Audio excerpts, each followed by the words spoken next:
Cara belajar efektif. Ingat, belajar kebut semalam tidak efektif dan tidak bermanfaat buat siswa. Jumpa lagi dengan sahabat sekolah. Assalamualaikum warahmatullahi wabarakatuh.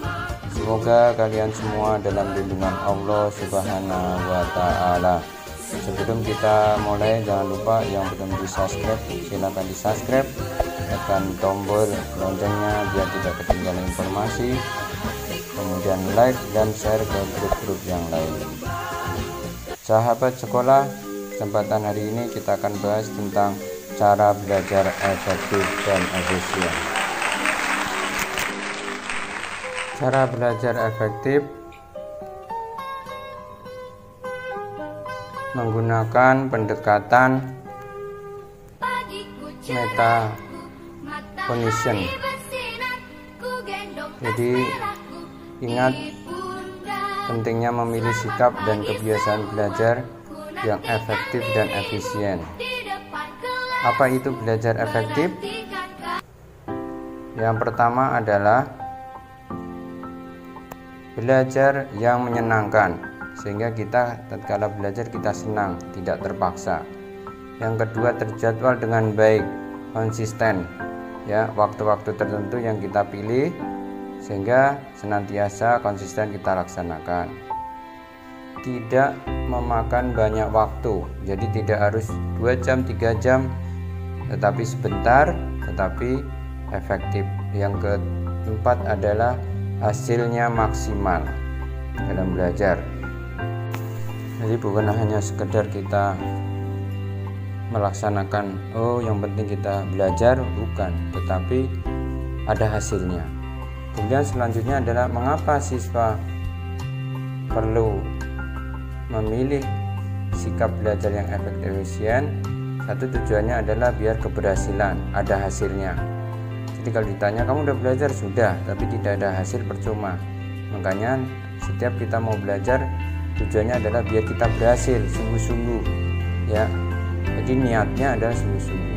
Kedua adalah kesempurnaan, hasilnya bagus, ya. Jadi jangan sampai hanya melaksanakan kewajiban belajar, disuruh orang tua belajar kemudian tanpa ada hasilnya, ya. Tidak boleh seperti itu. Kemudian mengapa kita harus terjadwal dan menyenangkan?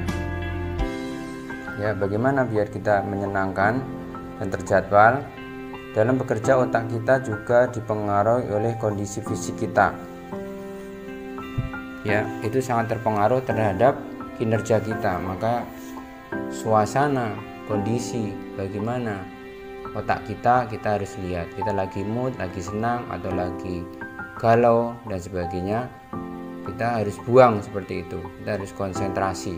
Sehingga tatkala kita belajar, otak kita memang benar-benar fresh, siap untuk menerima informasi-informasi yang kita pelajari. Jangan sampai kita belajarnya hanya asal-asalan, padahal otak kita sedang kacau, ya kan, emosionalnya tinggi dan sebagainya. Kedua, kalau kondisi fisik kita capek, otak kita tidak dapat bekerja dengan maksimal. Makanya cari waktu-waktu yang baik untuk belajar, ya, tatkala kita tidak capek. Kemudian yang ketiga, kalau otak kita tidak bekerja dengan maksimal, informasi yang kita terima tidak dapat disimpan dengan baik oleh ingatan kita. Kemudian yang keempat, akibat informasi yang pernah kita terima tidak dapat kita pergunakan lagi saat kita membutuhkan. Jadi karena otaknya tidak bisa menyimpan, ya saat kala kita mau mengingat lagi kita lupa, ya. Makanya ada pepatah, ingat belajar kebut semalam tidak efektif dan tidak bermanfaat buat siswa. Jadi kita tidak nggak belajar, mau ujian baru semalam suntuk kita belajar. Ingat, itu adalah tidak efektif dan efisien. Itulah hanya sia-sia, justru kita akan capek, ngantuk. Jadi ketika kita ujian di pagi harinya, kita tidak bisa konsentrasi untuk mengerjakan soal-soal. Maka buanglah jauh-jauh sistem kebut semalam, ya. Kemudian apa saja yang harus diperhatikan dalam belajar efektif? Apa saja yang harus diperhatikan dalam belajar efektif? Kita lihat bersama-sama. Yang pertama adalah perhatikan dirimu. Ya. Bagaimana emosinya terjaga apa tidak? Yang pertama kita harus menanamkan emosi positif sebelum kita belajar. Jangan sampai emosi kita sedang galau, sedang marah atau sedang tidak enak, tapi ciptakan emosi yang positif. Dengan emosi positif nanti akan menghasilkan yang terbaik, ya. Sehingga sebelum belajar emosi kita positif, maka akan kekuatan otak itu akan maksimal, ya. Jadi kita punya semangat kalau kita akan belajar bisa, manjada wajada, kalau kita usaha pasti bisa. Nah, itu semangat itu yang harus ditanamkan pertama ketika sebelum belajar, maka menciptakan kekuatan otak, ya. Kalau kita sungguh-sungguh, kita akan bisa.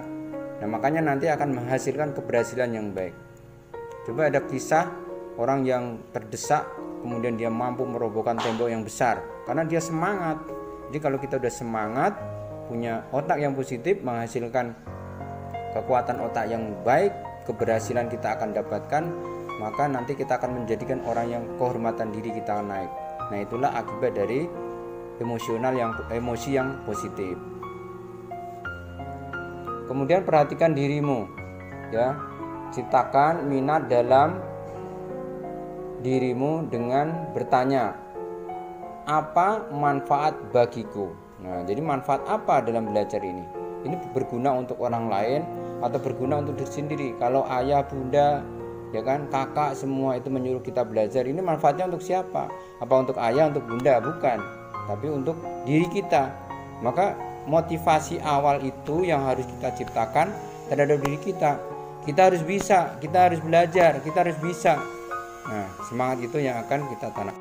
Kemudian perhatikan dirimu, ini gaya belajarnya kayak macam apa. Itu dia juga video sebelumnya tentang gaya belajar, konten tentang gaya belajar, memahami gaya belajar anak. Nah, di situ dibahas lebih panjang lagi. Sekarang perhatikan dirimu, bagaimana kemampuan belajarmu, berapa lama kamu membutuhkan waktu untuk belajar. Nah, sekarang perhatikan lingkunganmu, pilihlah tempat yang menurutmu nyaman, mungkin di taman atau di kamar yang sunyi dan sebagainya. Kalau memang perlu musik, gunakan musik, ya, agar konsentrasi. Kalau Anda orang yang visual, nah berarti harus menggunakan musik, ya. Karena ada dua pendapat, ya, tanpa musik, ya, kemudian denyut nadi, tekanan darah akan meningkat sehingga sulit konsentrasi. Dengan musik, ya kan, denyut nadi akan stabil, menurun, kemudian kita akan dapat konsentrasi. Nah, maka gunakan musik kalau memang dibutuhkan. Kemudian teknik apa yang kamu gunakan dalam belajar? Mencatat bebas, sediakan kertas atau buku catatan. Ya, kemudian peta pikiran artinya membayangkan. Ya, setelah kita membaca, kemudian kita bayangkan peta pikiran contohnya. Kemudian teknik menggunakan keseluruhan otak untuk membentuk pesan. Ya, diingat gitu, diingat dan sebagainya. Kemudian otak kita sering mengingatkan informasi dalam bentuk gambar, dalam bentuk-bentuk suara dan sebagainya. Nah, teknik peta pikiran itu sangat efektif, ya. Jadi kita gambar atau kita jadikan ringkasan-ringkasan yang mudah, kemudian kita tempel di kamar kita yang mudah kita baca. Sehingga nanti kita akan mudah mengingatkan rumus-rumus dan sebagainya. Contoh peta pikiran. Jadi ketika kita belajar, kita akan membuat coret-coretan yang berisi tentang materi kita. Bagan-bagan itu kita buat agar kita nanti mudah mereview kembali ketika kita mau ulangan atau ujian, atau mengingat kembali hafalan-hafalan kita. Ini contoh bahasan kita tentang belajar efektif. Ini coret-coretannya atau contoh peta pikirannya seperti ini. Peta sukses belajar, yaitu yang pertama adalah pra belajar, kemudian proses belajar, kemudian pasca belajar. Pra belajarnya apa? Tadi motivasi kita, motivasi belajarnya apa? Ini kita ingat. Kemudian gaya belajarnya ada 3, visual, kemudian auditorial dan kinestetik. Nah, kemudian senam otak, itu pra belajar. Kemudian proses belajarnya, ya, pertama adalah dengan berdoa. ya, kemudian posisi kita, posisi belajarnya, kemudian teknik mencatat bebas atau peta pikiran tadi yang kita buat ini contohnya. Kemudian kalau kita kemudian pengaruh lingkungan, ya, kemudian kalau kita capek dan sebagainya kita jeda break, jangan memaksakan pikiran kita dan sebagainya. Kemudian pasca belajarnya adalah mereview, ya, jadi catatan-catatan yang kita buat kita mudah mengingatnya, mungkin kita tempel di kamar kita atau kita tempel di mana, jadi mudah untuk mengingatnya. Kemudian apalagi yang perlu diperhatikan? Satu, lakukan senam otak sebelum dan sesudah belajar. Cari sumber belajar yang lain, bacalah buku-buku lain yang menunjang, majalah, koran, pergi perpustakaan dan sebagainya.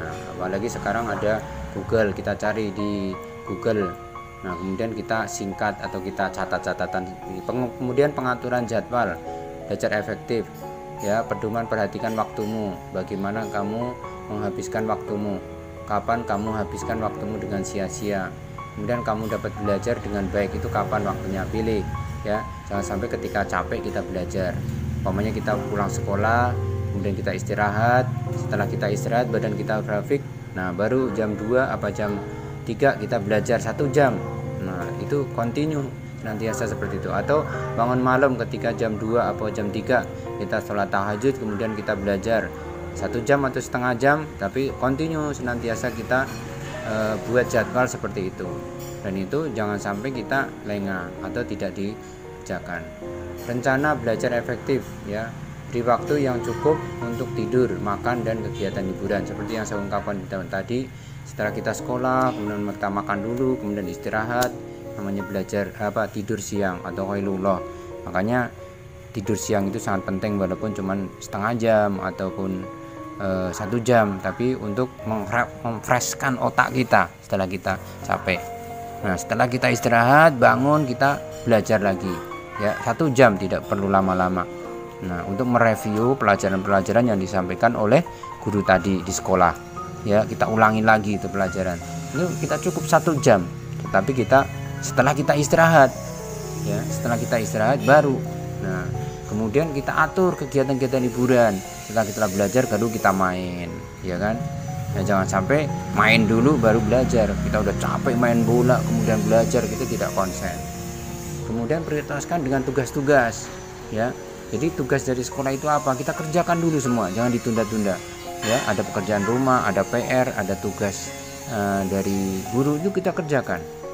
Kemudian langkah waktu untuk diskusi dengan teman, bahan-bahan yang sebelum di kelas, ya. Kemudian atur waktu untuk mengulang langsung bahan pelajaran setelah di kelas. Ingat bahwa kemungkinan besar kita lupa terjadi dalam waktu 24 jam tanpa direview. Jadi pelajaran nanti kita ulang lagi, ya.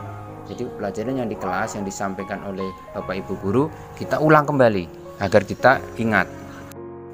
Mereview itu sangat penting agar kita mudah ingat.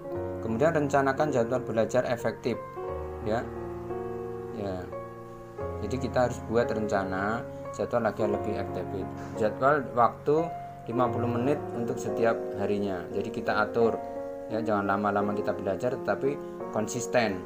Kemudian pilih tempat yang nyaman, yang tidak terganggu.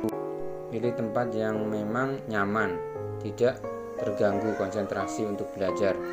Kemudian rencanakan juga untuk deadline-nya. Jadi targetnya kapan kita harus selesai. Nah, kita harus buat target. Kemudian jadwalkan waktu belajarmu sebanyak mungkin pada pagi, siang, sore hari. Jangan cuma sekali waktu. Mungkin tadi pulang sekolah, kemudian malam, kemudian pagi, bangun malam. Itu walaupun cuma 30 menit atau 15 menit, kita gunakan, kita jadwalkan waktu itu untuk belajar. Kemudian jadwalkan review bahan-bahan yang dalam mingguan. Kita akhir minggu itu kita review kembali pelajaran kita. Nah, kita biar ingat mana-mana yang kita pelajari dalam minggu itu. Kemudian hati-hati, jangan sampai diperbudak oleh jawabanmu sendiri. Membuat rencana belajar efektif. Jawablah pertanyaan-pernyataan berikut sebelum kamu merencanakan. 1. Apakah kamu suka membaca, bercerita, atau menghafal? Kamu lebih suka belajar kelompok atau belajar sendiri? Apakah kamu tahu teknik-teknik mencatat yang baik? Kamu butuh waktu banyak, sedikit waktu untuk belajar, Apakah kamu membaca sumber-sumber buku pelajaran lain? Apakah kebiasaan kamu belajar dapat membantu sukses? Nah, kemudian apakah yang akan kamu lakukan sekarang? Pada saat belajar, apakah kamu berhenti untuk meringkas? Apakah kamu bertanya jika tidak mengerti? Apakah kamu melakukan evaluasi? Kemudian apakah kamu perlu mendiskusikan dengan teman-teman? Apakah kamu harus mempercepat atau memperlambat? Dan apakah kamu akan mengandalkan satu sumber saja? Nah, itu pertanyaan-pertanyaan itu harus dijawab sebelum membuat rencana pembelajaran. Nah, terus apakah kerjaan kamu benar? Apakah kamu bisa mengerjakan lebih baik? Dan apakah kamu disiplin dengan diri sendiri? Nah, itu kita harus introspeksi diri ya, sehingga nanti pembelajaran kita akan berhasil. Sekian dan terima kasih, semoga bermanfaat. Sebelum kita akhiri, jangan lupa yang belum subscribe silahkan di subscribe, kemudian tekan tombol loncengnya agar tidak ketinggalan konten, share dan like dan share. Semoga konten ini bermanfaat, dan mohon maaf jika ada kesalahan dan kekurangan. Ditunggu kritik dan sarannya di kolom komentar, dan berjumpa kembali di konten-konten berikutnya. Wassalamualaikum warahmatullahi wabarakatuh.